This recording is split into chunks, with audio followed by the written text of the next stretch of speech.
社畜被一脚踹翻在地，紧接着2把枪对准了他。社畜被吓得屁滚尿流，什么都着。他只是在为公司送光盘而已，突然就被海盗给劫了。然而这2个海盗完全没打算放过他，而是将他劫持到自己的船上后扬长而去。名为达奇的黑人呼叫巴拉莱卡，表示猎物已经到手了，和约定好的一样交货。与此同时，日本旭日重工企业内，资财部的景山部长就在今天发生的事进行说明。下午4点，他们公司的光盘在美拉尼西亚被夺后，一家名为九重葛贸易的商社向他们提出交涉邀请，对方的真实身份是俄罗斯黑帮，想从他们手里要到光盘收货方的东南亚走私线。简单来说，就是用他们的不合法生意从中分一杯羹。而那张用来勒索的光盘，记载着旭日重工创立以来最大的丑闻。但很快又有情报传来，说俄罗斯黑帮并没有收到光盘，那光盘还在袭击美拉尼西亚的海盗手上。景山意识到这是一个大好的机会，能够在光盘送到黑帮手里之前抢夺回来。于是董事会将这件事交给景山全权负责。再说回抢走光盘的海盗这边，达奇不满莱威将倒霉社畜一起带上，而莱威也有他的理由。这一次他们的报酬只有2万，赚点赎金当补贴怎么了？但是想法太天真了，如何交涉，和谁交涉，电话号、银行账户都知道吗？莱威恼羞成怒，对着社畜连开几枪，把他枪毙了丢河里总行吧？达奇赶紧制止了莱威破坏船舱的行为，带着吓得快死的社畜到船上抽烟透气，并表示会想办法联系他的公司回收他，不过要先把光盘送到雇主手上。他们这属于中间商赚差价。或许是因为斯德哥尔摩，社畜居然信赖了眼前这个大块头。他叫冈岛，不过是公司里一个非常不起眼的专务。公司老总直到行动的时候才知道有这么一个人。景天已经联系了优社行动，冈岛自然也就被放弃了。船靠岸之后，达奇带着冈岛来到一处小岛的酒吧喝酒。这里原本是南越残兵败将经营的店，在包庇逃兵的同时，不知不觉就成恶棍窟。妓女、瘾君子、佣兵、杀手，这些都是无药可救的人渣。老实人冈岛自然无法习惯这里。海盗团3人都有各自的故事。达奇是个长得壮、懂得多的怪人。贝尼曾在佛罗里达大学里惹怒黑手党和佛伯勒。正当要被正式塞进后备箱的时候，遇到了莱威。莱威倒满了酒杯，挑衅冈岛和他拼酒。这男人就要赫拉姆，他不会连女人的挑战都不敢接受吧？冈岛被成功激怒，端着杯子就一饮而尽。可别小瞧了在公司酒局上千锤百炼的社畜啊！冈岛和莱威在这边拼酒，打通了卖家的电话，对方抓住一个旭日重工的卧底，从对方嘴里问出了义欧社佣兵即将出动的消息。而就在酒馆里的人热热闹闹的围着冈岛和莱威起哄的时候，2颗手雷悄无声息地滚了进来。冈岛再回过神，发现酒馆里是一片狼藉，他蜷缩在桌子下方躲避着门外密集的扫射，几乎在场的人都被杀死了。冈岛一路匍匐寻找掩护，正好撞到了在后台悠闲喝酒的莱威。他只是一个普通人，这些对他来说都太可怕了。好不容易大学毕业找到工作，他的人生难道就这样结束了吗？来，让他不要鬼叫，不好好享受人生可是大损失。一颗手雷又丢了进来后，停止了扫射。一队人马带枪进来查看有没有活口，而就在这时，莱威突然从柜台后跃起，在达奇的掩护下，手持双枪对着敌方发起快攻，很快就消灭了多数敌军。贝尼早就偷跑去开车接应，冈岛也不傻，知道自己留下来一定会死，只能硬着头皮和达奇几人撤离。莱威扔出手榴弹后，几人成功逃离酒吧，开船前往巴拉望港和买家巴拉莱卡会合。贝尼正在和冈岛的公司取得联系，如果交涉失败，他就要被扔到满是山贼的地方自生自灭。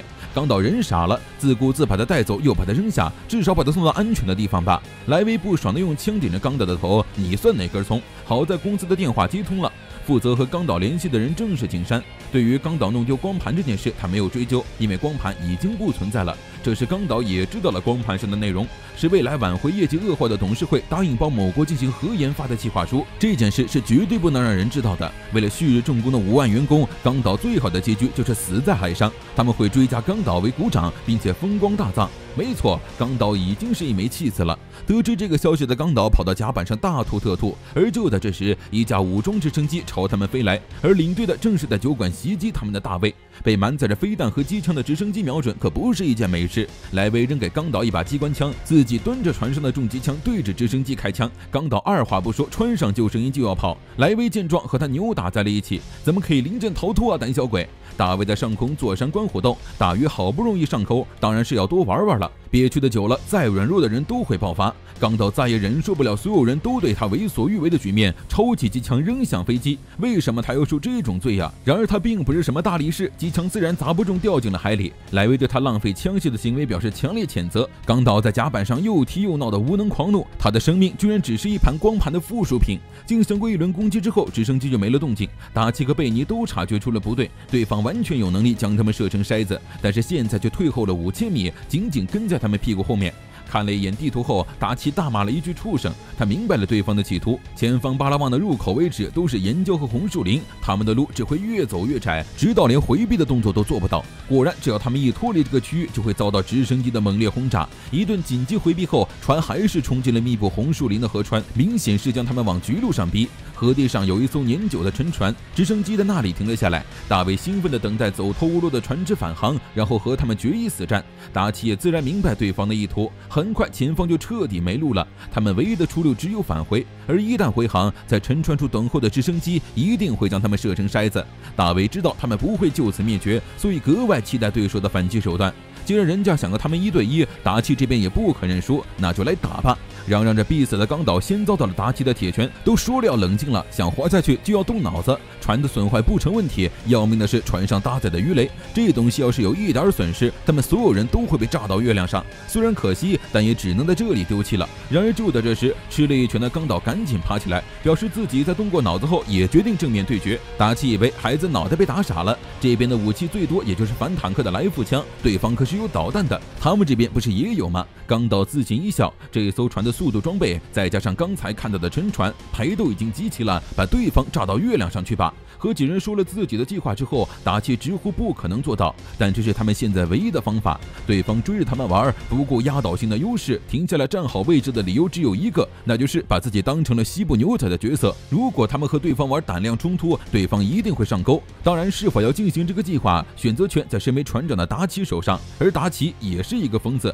很快，直升机的雷达检测到了船只的移动，船只正在全速朝着直升机的方向驶来。刚岛在船头高举信号枪，等导弹飞来，他就朝反方向发射信号。莱维架起机枪朝着直升机射击，而直升机理所当然地发射导弹回击。在导弹飞出去的瞬间，刚岛立刻朝空中发射信号弹。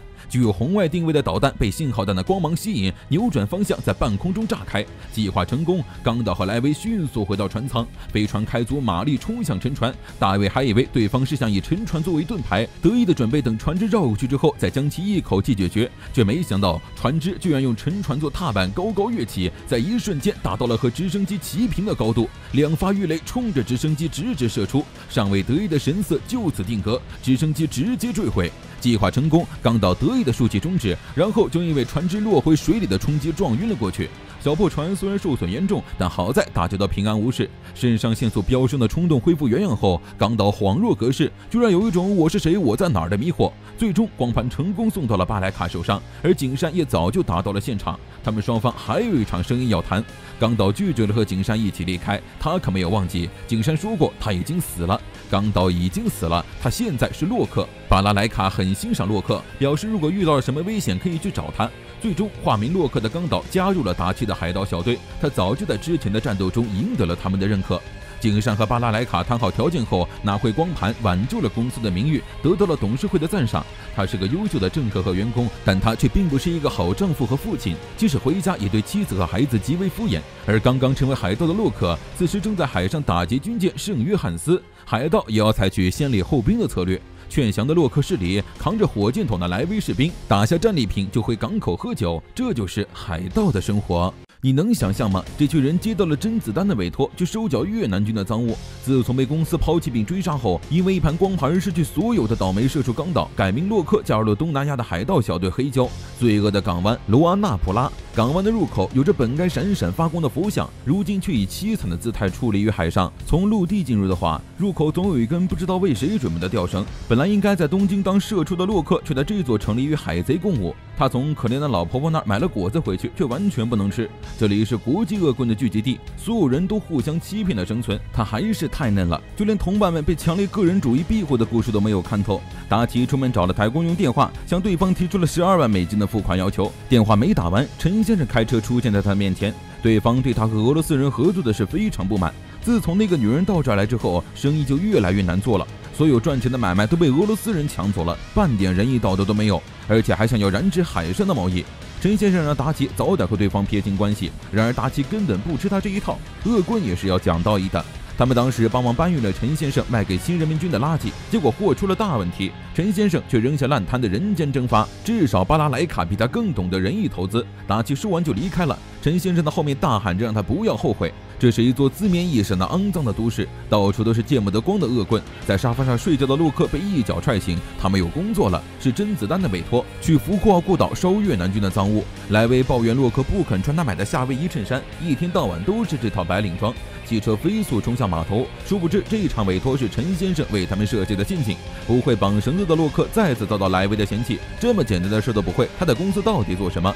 洛克之前属于旭日重工的物资供应部，日常的工作就是出差写报告、打电话、低头鞠躬、陪上司喝酒，忍耐也是工作之一。毕竟他可不想睡大街，大家都是这么活下去的。洛克问莱维在这里之前做的什么，偷窃、谋杀，什么坏事他都做过。莱维并不愿意谈起自己的事。突然，贝尼察觉到有多艘船正在朝他们靠近。这片海域属于海盗，不可能有民用船出现。贝尼以为是边境警察的侦察舰，立刻拉响了红色警报。6艘船呈两面夹击之势跟在他们身后，明显是早有预谋。对方速度非常快，达奇也只能将船速提到最高。莱维经过一番观察后，断定追击他们的不是海警，那些家伙冒着血与硝烟的味道，他们被海贼盯上了。洛克急忙问达奇委托人的背景，没想到达奇根本没来得及查。对方的舰艇向他们发来的通讯，没想到是老熟人爱库。陈先生以加里曼丹的过路费为好处，怂恿最近生意一落千丈的爱库出动全部舰艇围剿黑礁，船只很快就被夹击包抄。达奇突然降速避让，使得两面夹击的舰艇开足火力，却痛击队友，不费吹灰之力就做掉了2艘船。夹击的时候避开火线摆阵是常识，剩下的4艘就轮到莱威出场了。她绝对是最强的女海盗。莱维一枪轰沉了右边的船后，高高跃起，跳到左边的船上，超级机枪一顿狂轰乱炸，射击造成的浓烟从船上涌出遮挡视线，后面的船只根本无法进行支援，只能听见浓烟里惨叫不断。顶着密集的枪弹，莱维跃到第3艘船，一番激烈的交战之后，莱维全线碾压，一人干翻了3艘船，毫发无伤。5艘舰艇全灭，陆艾库知道大事不妙，他惊恐地抢过方向盘，转身就跑，谁还继续陪这帮恶魔玩啊？然而从他决定出手的那一刻起，就注定只能是黑礁的猎物。莱维精准地轰出最后一炮，陆库船队全灭，一个人就灭掉了整艘船队。虽然不知道是什么将莱维变成了这样，但是对于莱维的恶魔之举，洛克却仍旧抱有信任。得知陆艾库失手后，陈先生大骂着准备卷钱跑路，然而还没来得及行动，就被巴拉莱卡堵在了家里。白忙活一场的达奇一回家就接到了巴拉莱卡打来的电话，作为赔偿，巴拉莱卡按下按钮，请他听爆炸的美妙声响。没错，他把陈先生绑在房间里炸成了渣渣。之后还有工作要委托给他们。心情畅快的达奇决定请客，带着组员去酒馆痛饮到天亮。1945年德国战败后，一批德日军趁着盟军空中侦察不弱，乘潜艇逃离德国，一路上都算得上平安无事。在印度洋，他们发现了同盟国从南非出发的运输船，船长打算对运输船发起攻击，但船上的中佐却不同意，他们还有任务在身，完全没有必要冒这个风险。但那可是英军的船，上面搭载的还是攻击他们盟友的战略物资，难道要无视掉敌人吗？中佐表示，就算攻击了那艘船也没有任何意义，他们的国家已经没有未来了。这让船长有些惊讶，还以为中佐对大德亡了这件事无法接受，却没想到人家比他还接受良好。但就算没有意义，战斗也非打不可。鱼雷准备完毕，他们会一直战斗下去。潜艇来到了印尼群岛海域，遭到了敌军的包围和镇压，最终被深水炸弹击中而搁浅。发射管进水导致水压失控，虽然将进水局限在发射管舱，但是潜艇已经彻底瘫痪，无法修复。再过2个小时，空气也会耗尽。日本军官选择了切腹自尽，船长自知已经无力回天，解除了所有人的职务，让大家自由选择方法死去。得知潜艇永远不会上浮后，中佐抱着话崩溃了。他手里的布伦希尔德引导的12骑士是总统在夺得政权后画下的唯一一幅画。潜艇的任务就是将这幅画藏匿起来，等到他们东山再起之时，这幅画将成为聚集四散同伴的灯塔。船长明白了，这场战争的失败在预料之中，但下一场战争还要继续。他们中佐有没有家人，但中佐却说，在大义面前，家人都不值一提。船长曾为祖国奋战而感到自豪，在注定葬身大海的现在也毫无悔恨。但是唯一让他不满的就是，他要和中佐这种连家人都不眷恋的混蛋躺进同一具棺材。那位的帝国已经结束了，因为陪着他们的痴心妄想，他的祖国，他的海军成了这样。如果能让他的孩子们不再需要仰望那晦气的纳粹旗，这次沉船也算值了。中佐暴怒地扔掉帽子，拿枪对准了船长，但船长没有丝毫畏惧。2声枪响之后，船里的一切都归于寂静。海盗开着船在海上漫游，渐渐融入小镇的洛克谈起了他曾经有潜水的经历。因为车子歇菜，只能抱着东西从码头往家走。路上遇到有人在卖偷来的潜水装备，洛克很心动，但价格太贵，没舍得买。回家正算着鱼雷艇的年费结算，达奇突然扛着那套他看上的潜水装备回来了，说是给他的礼物。洛克开心极了，却没想到正中了达克的圈套。现在的洛克无比后悔说过自己会潜水这种话。黑脚接到了一份工作，半个世纪前，德军的一艘潜艇从濒临灭亡的祖国接到了最后一道命令，那就是带着日本海军将校前往东南亚的巴达维亚。这是一场非常漫长的旅途，在船长的指挥下，潜艇顺利走完了这趟堪比麦哲伦环球的航线。而就在即将抵达目的地的时候，他们的好运到头了。正在巡查日本海军的美军发现了潜艇，并将其击沉。就这样，船长和44名海军一起消失在了漆黑的大海中。但这其中还有一个不为人知的秘密。就在出航前夜，国家安保局的亲卫队强行登舰，和他们一起离开了德国。而那位中佐的怀里仅仅抱着一幅名为布伦希尔德引导的12骑士的画作。据传作者只是一个无名画家，那幅画和潜艇一起沉睡在了大海中。虽然不知道这幅画到底有什么价值，但西班牙的古董却向他们发出委托。听说对方的爱好就是收藏纳粹时代的艺术品。本来这幅画已经被放弃了，但是去年一家法国电话公司在修复海底电缆的时候发现了潜艇，而且潜艇还保持在没有进水的状态。这附近一带的国家在海域问题上发生了争执，谁都不敢轻举妄动。这时候就轮到他们出场了，这可是经费另算的净赚5万的好活。据法国潜艇的侦查，潜艇前部已经进水，所以需要莱维和洛克从发射管进入艇内关闭遮盖器，只要把水进入的部分焊接好，就能打开里面的门。任务确定，洛克一脸苦相地穿着潜水装备，居然还要他进行水下作业，这也太难为人了。莱维催促了洛克好好检查，对方无所谓的态度让他非常火大。他们潜下去之后，就只能用信标确定位置了。达奇还给莱维带了水中枪护身。准备完毕之后，两人潜入水下，没一会儿就发现了沉在海底的庞然大物。而就在这时，海上的贝尼发现一艘船正朝他们靠近。这一带并非航路，电话公司近期也不会来检查。这艘船的出现实在是太突兀了。达奇立刻挂起泰国海军旗，伪装成执行任务的泰国海军。很快，对方船只发来联络，但对于达奇问的问题一概不予回答。达奇意识到事情不对，对方绝对不是什么善男信女，立刻回到控制室做准备。最坏的打算就是干掉对方，再把莱维救出来。而那艘船的人也识破了，他们并非军方，而是大脑生物的盗墓贼。大批导弹朝着鱼雷艇发射而来，达奇驾驶着鱼雷艇飞速逃离，而海底的莱维和洛克已经进入到潜艇之中，海底的墓穴即将敞开。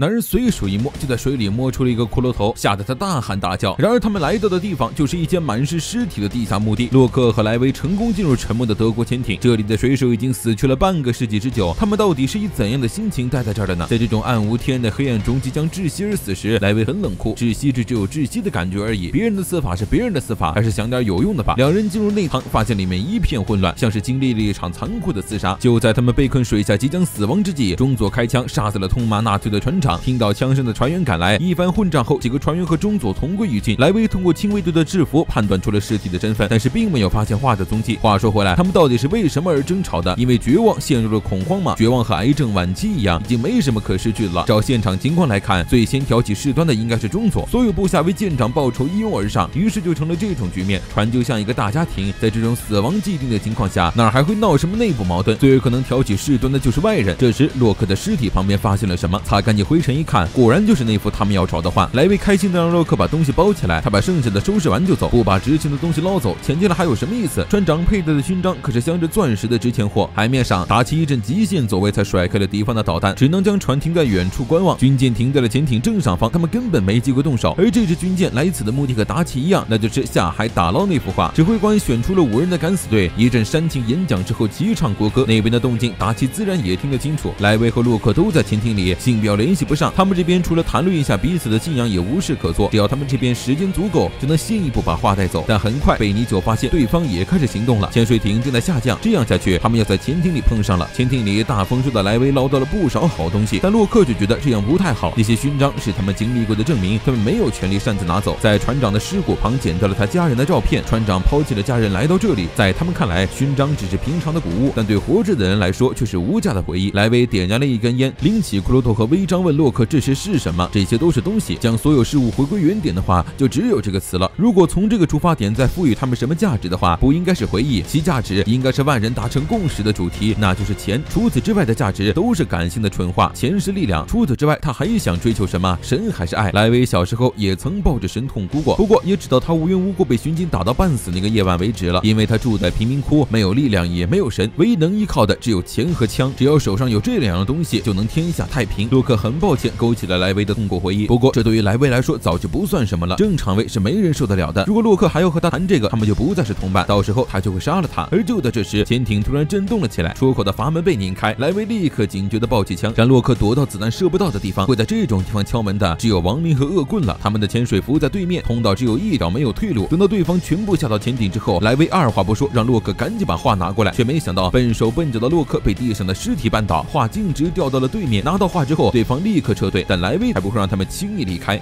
穿上潜水服就追了上去。拿到画的士兵立刻通知指挥官有敌人追击，发现信标移动的贝尼大惑不妙，莱维明显要冲上去大干一场，对方可是把导弹放在船上，二话不说就开轰的家伙。莱维的装备根本比不上对方，一旦不明敌情浮上去，绝对必死无疑，而他们也无法给予支援，不然就是一起送死。果然敌人在船上安装了重机枪，莱维刚一冒头就是一阵猛烈射击，洛克拽住还想往上冲的莱维撤离。在这种情况下，他们根本没有胜算。见两个人渐渐下沉，以为两人已经死了的指挥官下令撤离，直到黄昏，洛克和莱维才回到船上。任务失败，但事情不会就这么算了，政治信条暂且不论，这样被看扁，他们就没法做生意了，就让他们来大干一场吧。得到画的指挥官高兴不已，有了这幅画为敲门砖，那个给予他们巨额回收资金的人就会答应，对于他们这个在美国少数党派进行资金援助，并介绍他们加入反共联盟。而达奇这边也察觉到了不对，那幅画到底什么来历，值得他们投入如此庞大的人力和器材？就其目标而言，投资过于巨大，但要是在钱的方面投资，巨大的价值和无名画家明显是不般配的。洛克总有一种不好的预感。莱维因为任务的失败心情不好，洛克想要为潜艇里的事道歉，但莱维表示就是没有重提的必要。鱼雷艇一直在暗中跟踪军舰，等到月亮下沉之后，达奇和莱维就会趁着警备松懈对军舰发起攻击。莱维有敌，达奇负责搜索，两人开着皮艇驶向军舰。而正如达奇所料的，军舰上的人都在喝酒狂欢，直到他们登上船才有人发现不对，但是已经晚了。莱维脸色极差的见人就杀，毫无防备的士兵很快倒在了他的枪口之下，没一会儿船舱里就堆满了尸体。贝尼和洛克默默看着远处的枪战，洛克实在不知道该用什么表情等待他们。贝尼谈起了白天被他们袭击时一脸冷静的达奇，他们都不是能对着别人砍枪的料子，所以老老实实待着看就好了。士兵跑到枪械室掏出机枪装好子弹，然而他刚一回头，莱维就已经出现在身后，机枪下去又解决一个。趁着莱维在楼下打野，达奇已经趁机到了楼上，开枪干翻一个小队后，他得到了指挥官的准确位置。而就在这时，他突然发现莱维联系不上了。莱维冲进驾驶室，二话不说就要对着无辜的船员开枪，幸好达奇及时赶到，打飞了他手里的枪，质问他到底想干什么。枪是谋生的话，随心所欲开枪的是扫射狂，他犯错自己也会死，如果做不到就不要干了。而在两人争执期间，敌方小队已经悄悄包围着他们，达奇和莱维掏枪对准对方，又同时调转枪口将敌人全部射杀。在这种时候，他们当然不会起内讧。解决完小兵之后，就轮到指挥官了。而此时的指挥官正在给那位大人物打电话，他们遇到了入侵者的袭击，现在士兵正在全力反击，请他放心。而对方却并不想听他这样敷衍的保证，而是要指挥官拿出能打赢的证据。他想要画，而指挥官想要和他们的世界建立联系。如果连证据都拿不出来，根本不值得信任。指挥官满头冷汗，说不出话。莱维渐渐冷静了下来，他总是在新人加入的时候不太正常，贝尼加入的时候也发作过一次。莱维刚和达奇分开，就遇到了撞破门冲到他面前，疯狂炫耀自己手枪的纳粹狂热智障。莱维无视对方的逼逼，默默给枪装好了子弹，一枪送智障上路。枪这种东西，只要能打中就好了。达奇撞进指挥官的房间，把对方吓得一屁股摔在椅子上。见指挥官还在打电话，达奇绅士的让他打完再说。大人物对达奇很感兴趣，于是让达奇接电话。达奇正好也有要事想提问，首先就是画的真相。关于画的做法，除了通常的说法，还有一种传闻说画的作家是希特勒本人。当然，这个传闻是错误的，就连当面送画的中佐也以为这幅画是希特勒的亲笔。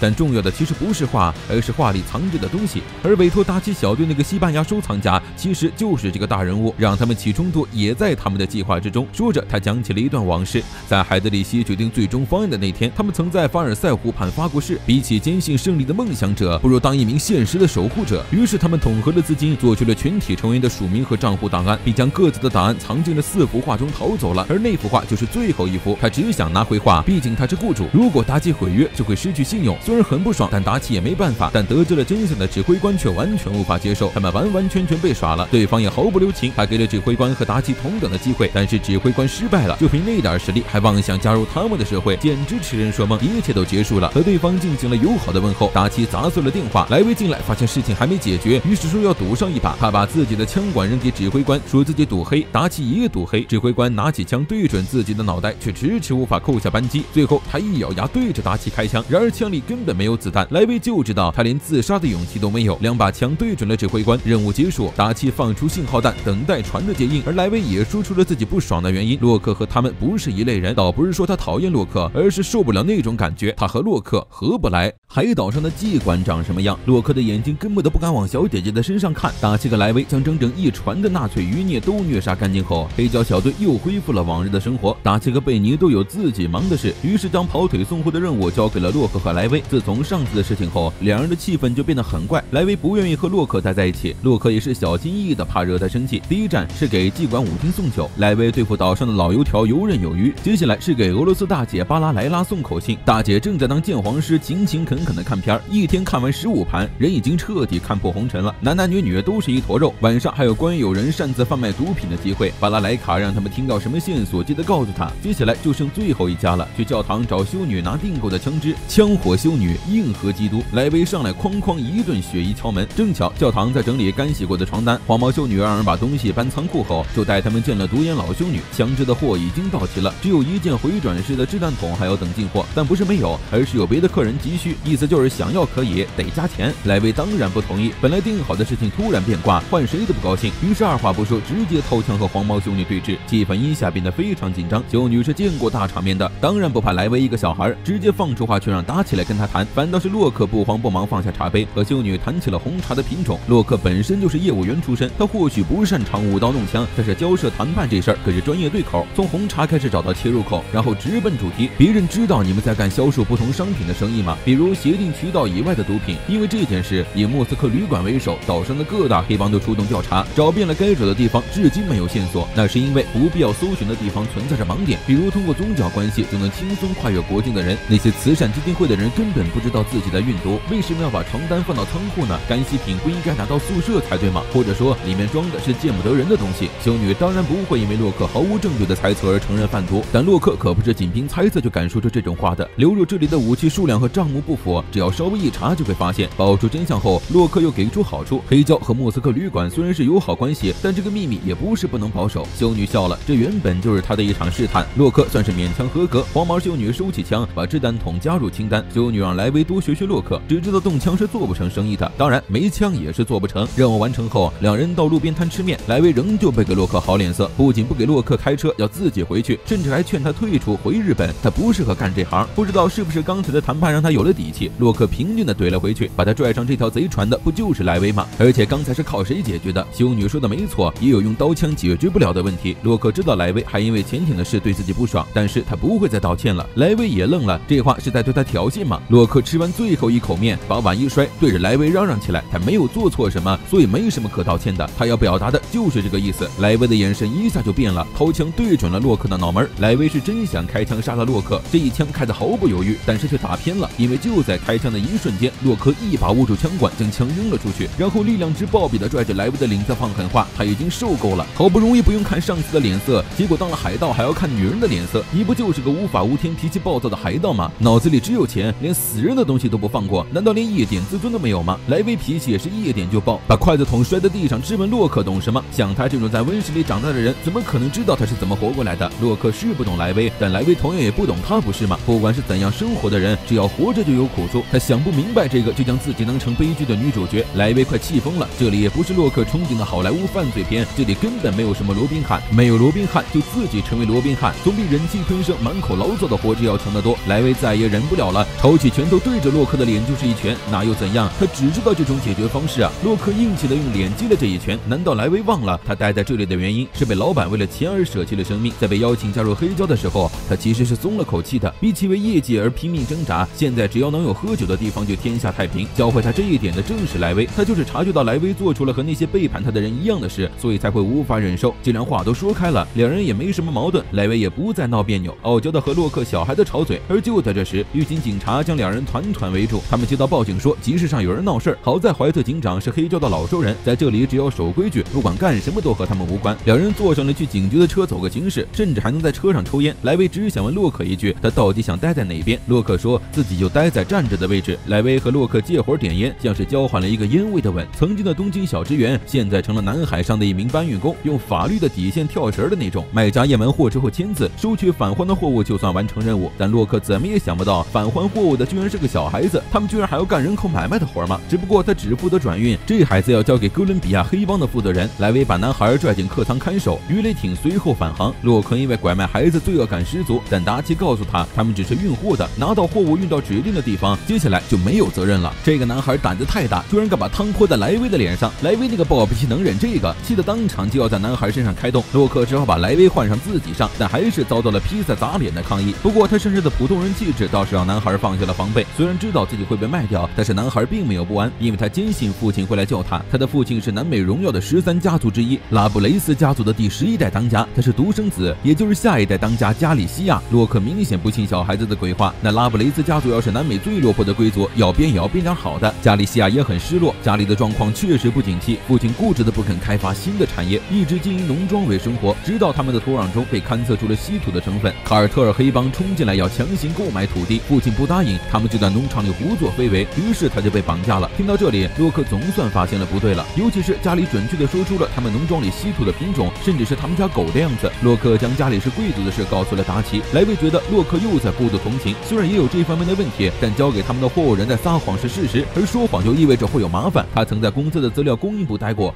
所以稀土和拉布雷斯的事知道得很清楚，家里没有说谎。达奇这一下也搞不懂了，如果威胁的话拐走孩子就行了，为什么还要把人偷偷卖掉呢？莱维认为是这件事坏掉了黑手党的面子，所以用来泄愤的。这件事涉及了太多势力，达奇也不好判断，于是打电话找巴卡莱卡帮忙，让他帮忙查一下哥伦比亚黑帮和拉布雷斯家的关系。巧的是，大姐这边也接到了哥伦比亚的委托，于是答应回航之后到酒吧商谈。达奇最后向洛克确定，那个拉布雷斯的家主是会为了夺回孩子而雇佣军队的人吗？这倒不至于，听说这个家族的经济状况已经穷到只雇得起一个女佣的地步了。与此同时，那位女佣也来到了这座岛上，到处找人询问南美同国人的聚集地，一路问询过来，最后到了恶棍酒吧。鱼雷艇停港，达奇几人开车前往酒吧。洛克抱怨莱维对孩子太粗暴，被嘲讽他应该去当个小白脸管家，被10几个佣人围着转。家里反驳莱维，他都说了自己家里只有一个女佣，叫罗贝尔特，虽然不会打扫家务，但是比莱维强多了。莱维听得哈哈大笑，一个女仆能有多厉害？倒是洛克认真的问家里有没有见过女仆的强悍。家里以前很喜欢和贝罗尔特玩扳手腕的游戏，每一次他都能获胜，但有一次陪他扳手腕的时候，黑帮又来威胁父亲。罗贝尔特很快察觉到这一点，并且僵住了，但使出浑身解数都没能撼动对方分毫。那一刻，家里就明白了，罗贝尔特一直在故意输给他，他一定有着不得不扮演女仆的理由。巴拉莱卡也收到了关于拉布雷斯家族的情报，看似是个平平无奇的落魄贵族，但细看那个女仆的眼神就会发现，这是士兵的眼神，而且还是一头出色的狂犬。与此同时，女仆罗贝尔特来到酒吧，向老板打听哥伦比亚人的聚集地，老板只甩给他一杯啤酒，就不耐烦地回绝了他。而就在女仆徒手捏碎啤酒瓶的同时，一群哥伦比亚黑帮冲了进来，他们听说有一个女仆在到处打听他们，明显是为了将他们引过来。他究竟有什么目的？既然人已经引出来了，罗贝尔特的目的也就达成了。他缓缓举起手里的雨伞，轰的一声巨响，恐怖的火力朝着黑帮轰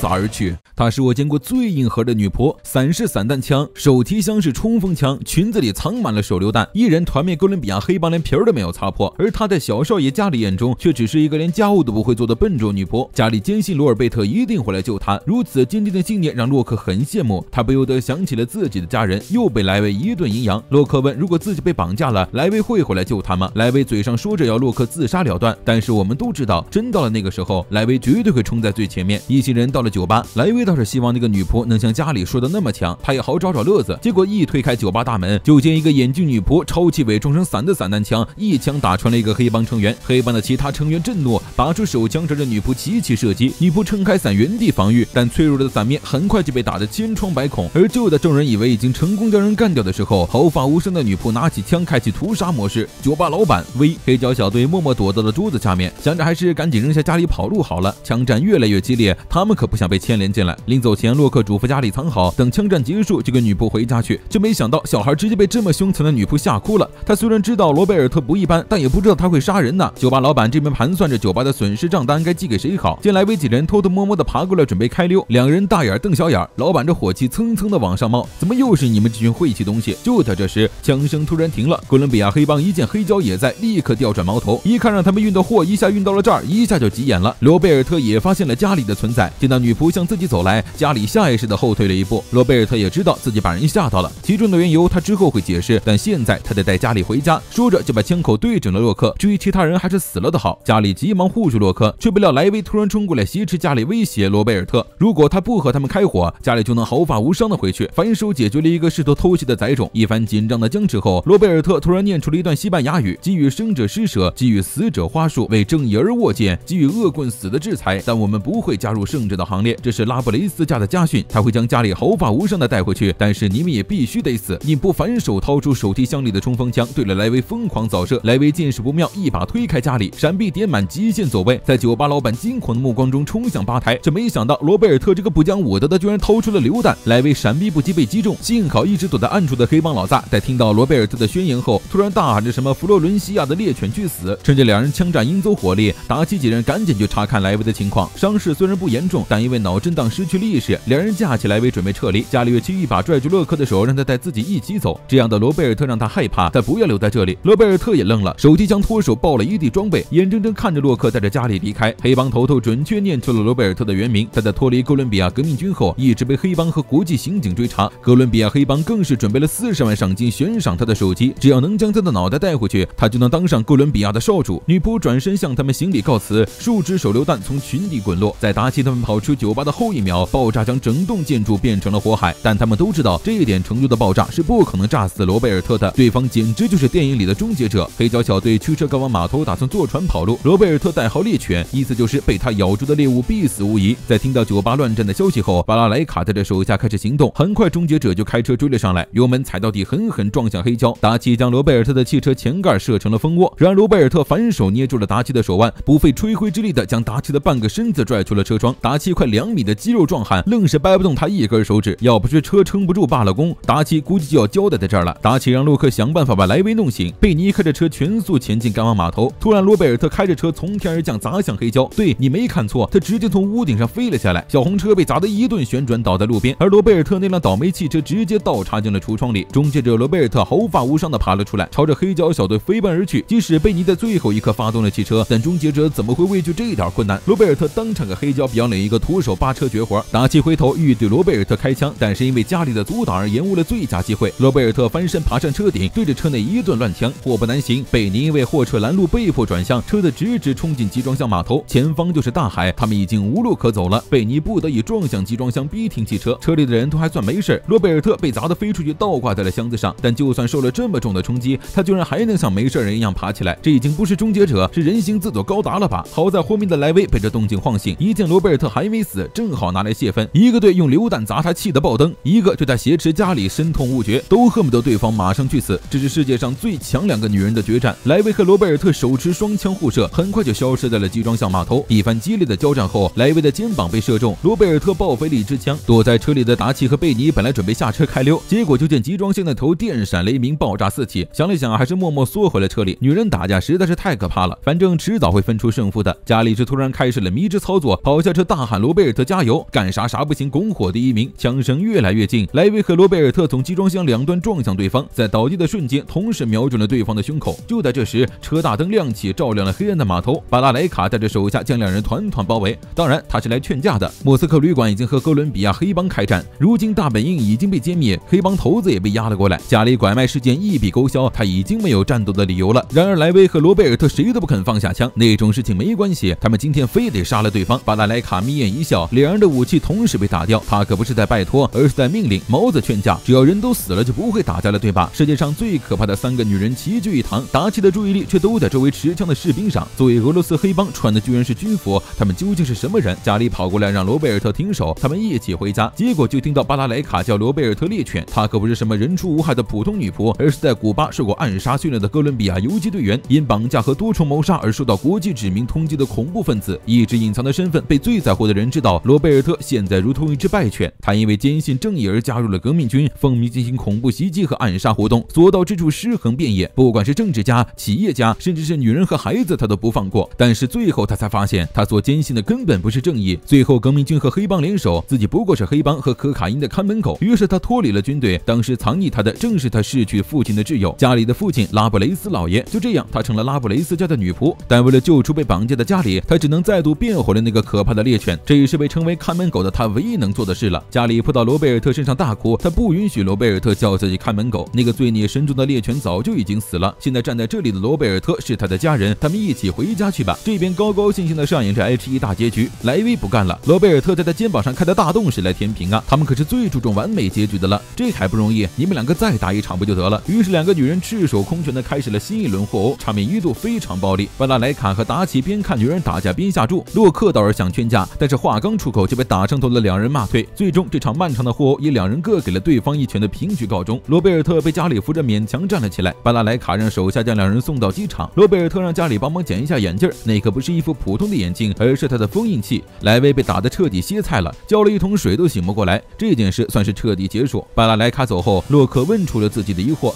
这个俄罗斯黑帮究竟是什么来历？怎么这么像军队？不是像军队，而是就是军队。原来巴拉莱卡是特种兵出身的前苏联军人，属下都是接受过第3次世界大战身经百战的阿富汗归国士兵，整支军队就是一部以他为首的杀人机器。在这里的所有人都踩在泥潭里，没有一个好人。这个男人是以周润发为原型的黑道大佬，实力堪比俄罗斯大姐头的张大哥。在这一座小岛上，各国黑帮有着自己的势力划分。就在刚才，三合会的总部突然被炸，张大哥带着手下来到了黑胶的事务所，给他们下了一个要命的委托。前2天，他们抓住了一个在他们势力范围内私自贩卖军火的小贼，发现对方居然是保加利亚的情报员。为了不让自己的命像蛋一样碎了，他供出来一份重要的文件，那就是反动势力针对美国的袭击计划书。早上新闻里一直播报的美国大使馆被炸事件，就是那群人干的好事。秉承着做生意无国界的原则，他找到那群人，告诉他们丢了东西，结果对方根本不领情。再后来，他的事务所就被炸飞了。为了将这份文件转运出去，张大哥安排了5个小队从岛上出发，各自奔赴不同的目的地，但只有一个箱子里装的是真的。黑胶小队就是其中的一支，目的地是巴西兰岛的本地军事基地，截止时间是2天过后，过了规定时间 ，CIA 的联络人就会离开。事件紧凑也没办法，对方已经开始行动了。大使馆爆炸就是一连串事件的开端。这份计划表彻底结束的时候，总统的脑袋就会落地。张大哥让达奇放心，等到了岛上就有他的人接应。而就在这时，莱维突然发现楼下出现了一群全副武装的恐怖分子，对着窗户就是一发火箭筒。莱维大喊着低息，扭头就跑。在火箭筒爆炸的同时，恐怖分子冲了上来。张大哥的行踪早就泄露了，不过好在没有人员伤亡。达奇骂骂咧咧的要取消交易，但如果罢工，连修理费都拿不到。张大哥掏出双枪，和莱维一起冲出房间，大杀四方。手榴弹被扔到脚下，中的弹顶击飞。同为华人和枪手，他和莱维之间配合非常默契。将黑胶掩护的安全出口已经有车的这片接应了。记住接头暗号后，汽车飞速驶向码头。与此同时，反美组织也在计划夺回计划书。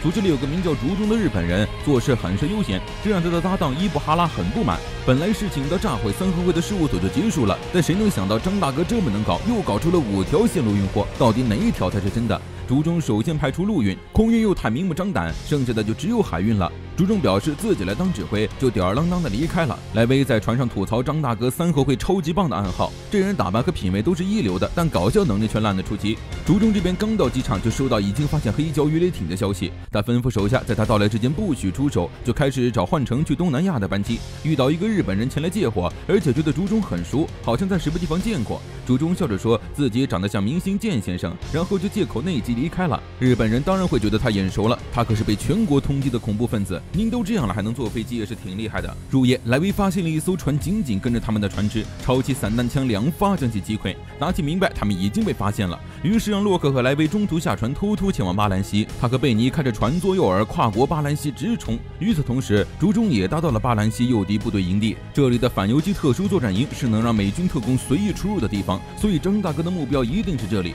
竹中说自己已经看穿了张大哥的计划，但伊布哈拉却觉得竹中在胡闹，气得挂了电话。